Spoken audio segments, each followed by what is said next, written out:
புலியூர்குறிச்சியில் சொகுசு கார் மோதிய விபத்தில் 4 பேர் படுகாயம். கன்னியாகுமரி மாவட்டம் நாகர்கோவிலில் இருந்து 5 இளைஞர்கள் சேர்ந்து நேற்று மாலை ஒரு காரில் மார்த்தாண்டம் நோக்கி சென்று கொண்டிருந்தனர். அப்போது கார் புலியூர்குறிச்சி பகுதியில் சென்றபோது திடீரென ஓட்டுநரின் கட்டுப்பாட்டை இழந்து எதிரே வந்த பைக் மீது மோதியுள்ளது. இதில் பைக்கில் வந்த 2 இளைஞர்கள் படுகாயமடைந்தனர். மேலும் பைக் மீது மோதிவிட்டு கார் நிற்காமல் சென்று எதிரே வந்த மினி டெம்போ மீதும் மோதியுள்ளது. இந்த விபத்தில் காரில் இருந்த 5 இளைஞர்களும் காயமடைந்த நிலையில் காரை நிறுத்திவிட்டு அங்கிருந்து தப்பி ஓடிவிட்டனர்.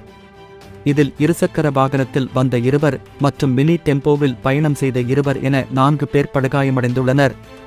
அவர்களை பொதுமக்கள் போலீசார் உதவியுடன் மீட்டு ஆம்புலன்ஸ் மூலம் மருத்துவமனையில் சிகிச்சைக்காக அனுமதித்தனர். பின்னர் தகவல் அறிந்து சம்பவ இடம் விரைந்து வந்த தக்கலை போலீசார் காரை சோதனை செய்தபோது காரில் மதுபாட்டில்கள் கிடந்தது தெரியவந்துள்ளது.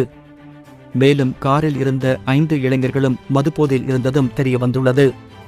இந்த விபத்து குறித்து தக்கலை போலீசார் வழக்கு பதிவு செய்து விசாரணை நடத்தி வருகின்றனர். இந்த விபத்தின் காரணமாக நாகர்கோவில் திருவனந்தபுரம் தேசிய நெடுஞ்சாலையில் போக்குவரத்து பாதிப்பு ஏற்பட்டது.